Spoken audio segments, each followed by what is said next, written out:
One of the problems that a lot of my students have is mixing colours accurately, and today I'm just looking at mixing yellows in the landscape. And one of the problems we get with yellows in the landscape is it's often a very subtle colour, such as in this one here, where you've got the colours of these winter grasses.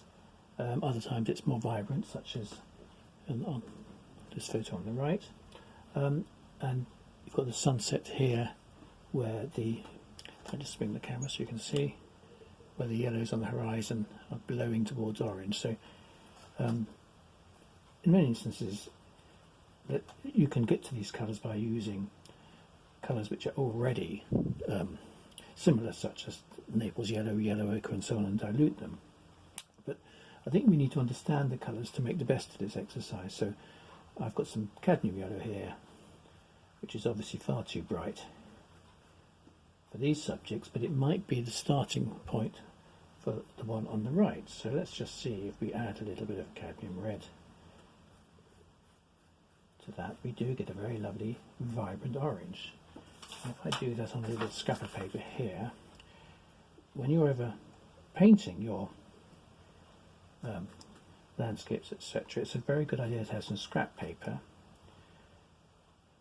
similar grey paper, so that you can do this. If you paint your test colour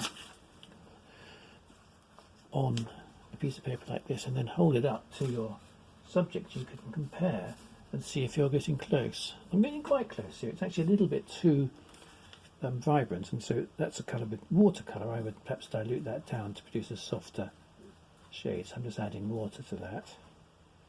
Let's just see if I can get it more accurate. And now I'll swing the camera around. Let's close in on that so you can see what we're looking at. So we've got this colour here, and actually in the diluted, let's just get it right there, in the diluted versions, that's getting very close. But there are elements of this warmer, deeper shade in those grasses, so you need to have a vibrant colour for that. So that's a simple one. That's just a mixing a primary yellow with a primary red, getting our secondary orange. But in a lot of these landscapes, the problem is that the colour isn't quite either primary or secondary, and the truth is that even in a really subtle colour like these grasses, we're looking at a tertiary colour. So to give you an example of that, I'm just going to add a little, just a tiny touch of ultramarine. It's actually just on my brush with yellow on it.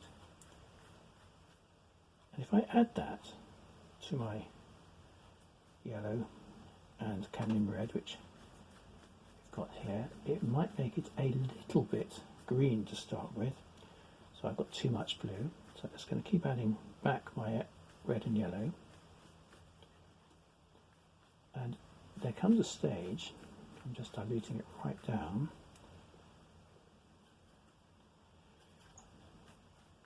where that tiny bit of blue actually is producing the colour in here. So let's try that on our scrap paper. So here's our really delicate yellow. So I've mixed that. So here's our colour here. So I've mixed it, this one here. I've mixed it using cadmium yellow, cadmium red, but a minute amount of blue. Well, actually it's slightly too cool. It's okay for some of the, there are some cooler shades up here where it mixes with grassy colours, but in the warmer verge we actually need to put a little bit more red into that mixture. This is such a subtle exercise there because already I'm overdoing it. I've got to dilute the colour right down. So you do need to just a little bit of experimentation. I've still got that little bit of blue in it, but I've warmed it up and we're getting closer.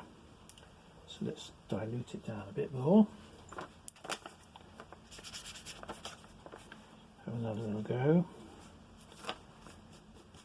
And the science of this is often just knowing how much of, if you like, the third colour you need to put in to produce a tertiary colour. A tertiary colour is just a combination of the three primaries, which essentially is what we've got. So I'm still a little bit cold. It's a slightly pinker yellow than I've got.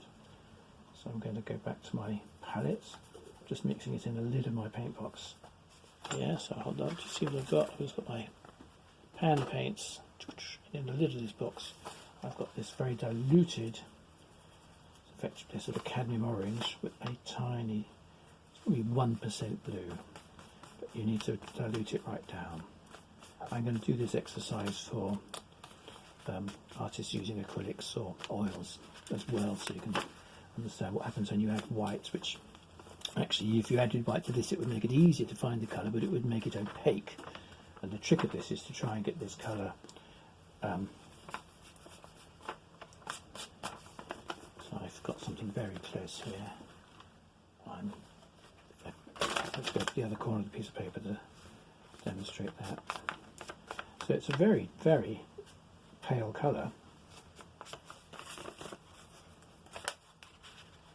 but we've got much closer there. So basically it's a pinky yellow with just a little bit of blue that cuts it back to produce these grassy colours. And one of the things that will make this look convincing when you paint it is to get the colours in the shadows, in the clumps as well. So that's mixing subtle yellows. Let's just swing over and look at our sunset. And if you look at the colour in the middle, we've got very, very close. The deeper shades are too strong. But if we look at the colours in here and compare it to the... Sorry, my camera's slipping. Let's go in here. So if we go in here and then we compare these colours in here, you can see that just before it gets too dark, we've got a very close match. So mixing yellows, see what happens when you put this tiny bit of blue in. Ultramarine is the safest blue to use. If you use different blues, you will get different results. They can work, by all means experiment, but for yellows, ultramarine in tiny amounts is going to just give you those tertiary yellows. We didn't need any for the sunset. We did need it for the grasses in the middle painting, in the middle photograph, and we didn't need the blue for the orangey colours in the that's actually also a winter photograph, but deeper colours. So it's all about getting the right mixture. Another source of colours where this could be helpful is if you're painting bracken in winter. Sort of orangey browns, very, very pale, but very pale yellows in the middle. And again, this palest colour that I've mixed, the slightly pinky version, would get you started for the palest shades in bracken, going browner effectively into the shadows. So play around with your yellows, see how you can adjust them, and come back to me, ask me some questions if you're not getting the results you expect. Thank you for watching.